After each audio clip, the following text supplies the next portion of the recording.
This is the Eat Well, Think Well, Live Well podcast. I'm Lisa Salisbury, and this is episode 89, When You Need a Break from Weight Loss. Welcome to Eat Well, Think Well, Live Well, the podcast for women who want to lose weight, but are tired of counting and calculating all the food. I'm your host, Lisa Salisbury. I'm a certified health and weight loss coach and life coach, and most importantly, a recovered chronic dieter. I'll teach you to figure out why you are eating when you aren't hungry instead of worrying so much about what you are eating. Hope you had a lovely Easter weekend. It was quiet around here as I only have one teenager left at home. I did have the opportunity to speak at my church at the Easter service Sunday morning, which required a lot more practice than my podcast since I couldn't go back and edit out all my ums and likes and mistakes. So that was nerve-wracking, but good and really just rewarding to prepare for that. So today we're going to chat about a phrase I hear pretty often from potential clients and some of my current clients. And that phrase is, I just need a break from this. And they're meaning from trying to lose weight. I just need a break. Why do we feel exhausted from weight loss? I think there is 4 main reasons, and so I'm going to go over each of those reasons with you. The first reason is that you are thinking this is short term. Every diet you've ever been on has been for a certain duration of time. So even if it was for 6 or even 12 months, like it seemed like a long time for a diet, if it wasn't your whole life, it was short term. What we are trying to accomplish together, you and I, with me teaching and coaching you and applying these principles, is a long-term lifestyle change. This is not short-term, so we need to create a way of living that feels really good to you. It should feel really good for your body, and it should lead to you feeling like you are taking the best care of your body that you can. Remember, you are aiming to eat and care for your body like your future self who has reached your natural weight. We are always trying to access that future self version of us and asking, what does she do? How does she eat? What kinds of foods does she buy? How does she move her body in meaningful ways? And then implement those things in very small, incremental ways, not all at one time, just 1 or 2 things each week. The closer we get to caring for our body like our future self who has lost the weight does, the easier the weight loss will become. This is why it isn't short term. Rather than being on a diet for 6 weeks and then returning to your, quote, regular way of eating, you are slowly changing your habits to eat like your goal weight self eats all the time. So chances are, your future self still eats some sweets and some chips. That's part of the work to figure out now is how to eat those things without overeating them. The problem is that on every diet you've been on, those things are completely restricted, and so we don't know how to eat them without overeating them on a cheat day. This is how your future self maintains her weight, is by eating those things without overeating them. So this brings me to number 2, which is you're not actually including all foods. If you are still restricting yourself from certain foods or food groups, barring an allergy, of course, you are going to want to break from that. The idea of including all foods, which is what I teach, is to help you understand that what really matters is the amount you are eating. I promise that your hunger scale trumps all. It's far more important that you not overeat the sugar than that you never eat sugar. When we are constantly putting foods on the good and bad list, mostly, obviously, the bad list, when we are dieting, it makes those off-limit foods feel very desirable. It also encourages you to label yourself as good or bad for eating those foods. The weird thing is that when you give yourself total permission to eat these previously labeled bad foods, you will eventually start eating them in quantities that aren't going to bother you. I know that sounds counterintuitive, but when you truly give yourself permission to eat them, you may overeat them a little at first, but they will lose some of their naughty appeal. When you remind yourself you truly could have a cookie every day if you wanted one, and there aren't any shortage of cookies, it definitely helps to not actually overeat them. This is part of the scarcity loop I coach clients on, so let me know if you need more help with this.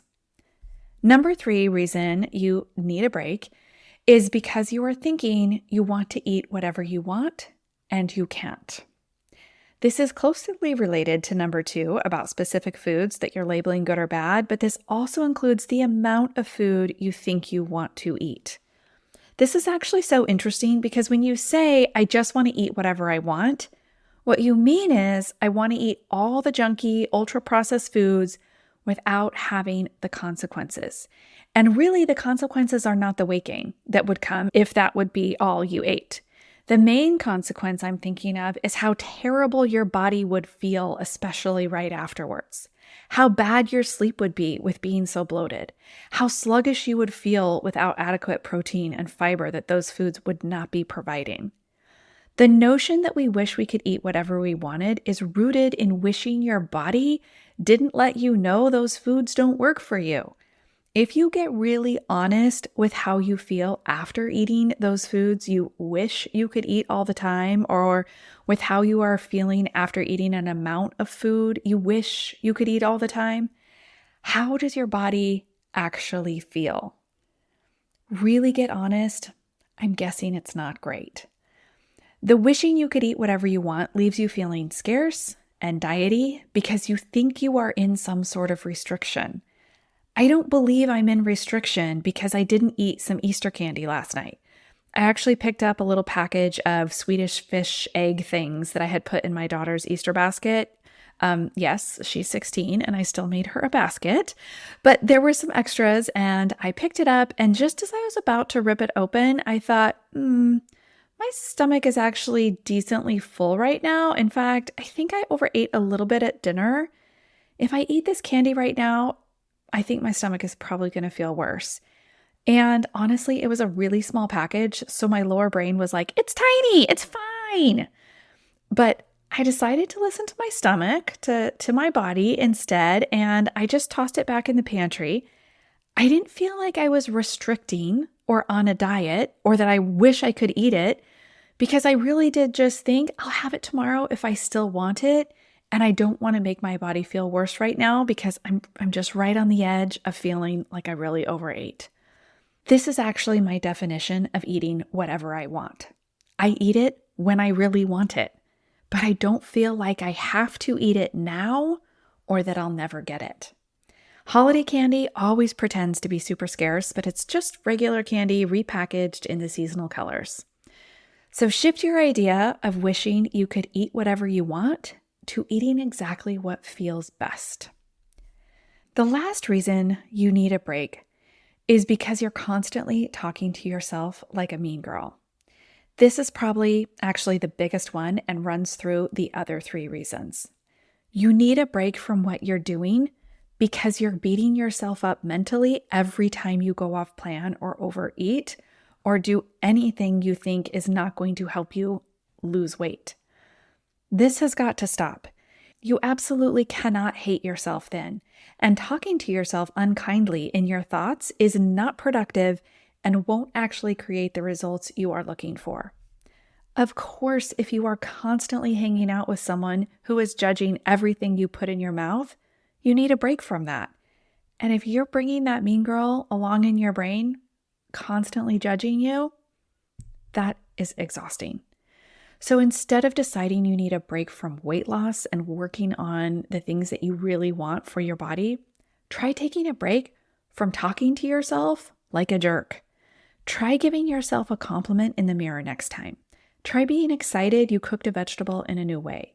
Try being amazed at yourself the first day you eat protein with every meal. Give yourself a mental pat on the back, and as soon as that thought comes in, like, well, yeah, but just wait till tomorrow, you always mess up, just say no. No, we aren't talking to me that way anymore. Just like if you heard your daughter talking meanly to her friend or to her sister or to you, you offer the correction, honey, we don't talk like that. Offer that same correction to yourself. We don't talk like that anymore. If you are still thinking you're needing a break after implementing these 4 tips, please let me take a look at what you are doing. I would love to see your food journal. I'd love to see what your habits are, what's happening, why you feel like things are not going well.